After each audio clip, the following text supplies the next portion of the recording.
Snow and ice, cold rain, and freezing temperatures. That Arctic blast we saw here last week may be just the beginning of a long winter ahead.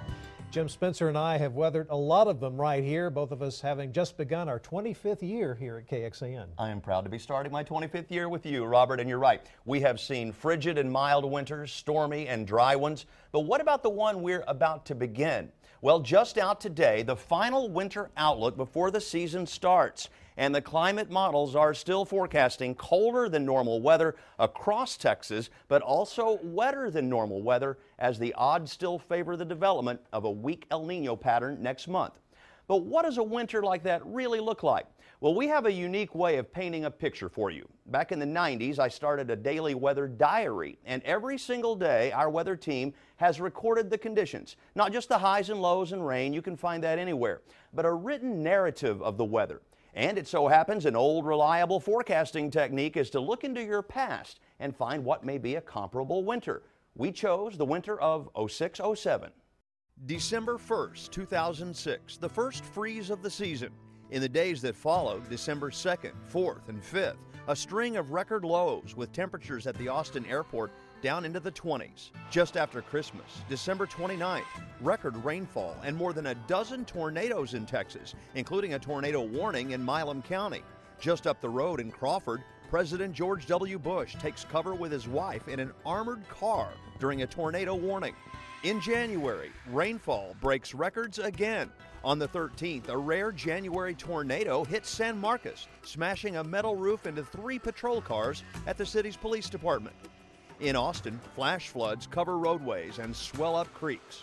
Later that night, cold weather moves in. 2 days later, January 15th, what we dub Ice Storm 07 begins. Freezing rain starts to fall across Austin, shutting the city down for more than 2 days. This may be the beginning of what turns out to be the real deal, the more significant icing event here in Central Texas. The next day, January 16th, more frozen precipitation falls. I, Rick Perry, do solemnly swear. I, Rick Perry, do solemnly swear. Forcing Governor Perry's inauguration to move inside the state capitol. We are now going on almost 24 straight hours of freezing precip in parts of our area, and we're not sure when it's going to end. January 17th, temperatures finally move above freezing after more than 2.5 days below 32 degrees. That storm cost the city $1.6 million. February 16th, another record low. Coldest morning since 2005. Temperatures dip as low as 10. Then in March, 3 consecutive days of rainfall. March 11th, some spots get 5 inches. March 12th, rain totals pass 6 inches. By March 13th, Lake Travis rises 5 feet after just 48 hours. With flash flood warnings still in effect, a man and his wife swept down a swollen creek. He knew he wasn't going to make it. He said, Kathy, I was so lucky to have you for a wife. After speaking those words, the 80-year-old man disappears. On March 26th, more rain causes the Pedernales River to flood a second time. Lake Travis rises fast. March 30th, a tornado touches down west of Dripping Springs, forcing students to take cover. Meanwhile, the Pedernales River floods a third time. As El Nino starts to wind down, Mother Nature gave Austin one last go-round. Easter weekend, April 7th and 8th, snow and ice fall across the Austin area once again, breaking the record for the latest snowfall in ABIA history. While history can be a forecasting tool, it's also important to point out that year the El Nino had already developed by now, and we have had weak El Nino years with below normal rainfall and unremarkable weather.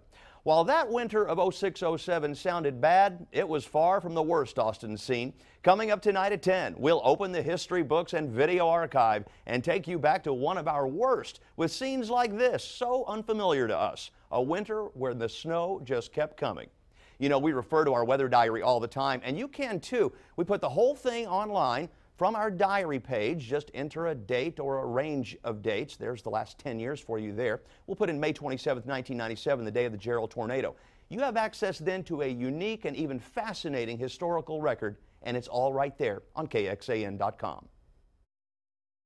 Absolutely fascinating. So what you're saying is we really could see a winter just like that, lots of rain and possibly tornadoes. Could. You know, we look for analog years, years that match this one. And this isn't a perfect match. We might have a, you know, a relatively mild winter if this El Nino doesn't develop. But just an idea. We forget how bad they can sometimes be. So I think a look back sometimes is fascinating. And we have a brand new weather app I wanted to point out tonight with this stormy weather coming this weekend. You're going to love this thing. Download it from your smartphone app store. It's got all the tools that we have right over here, actually.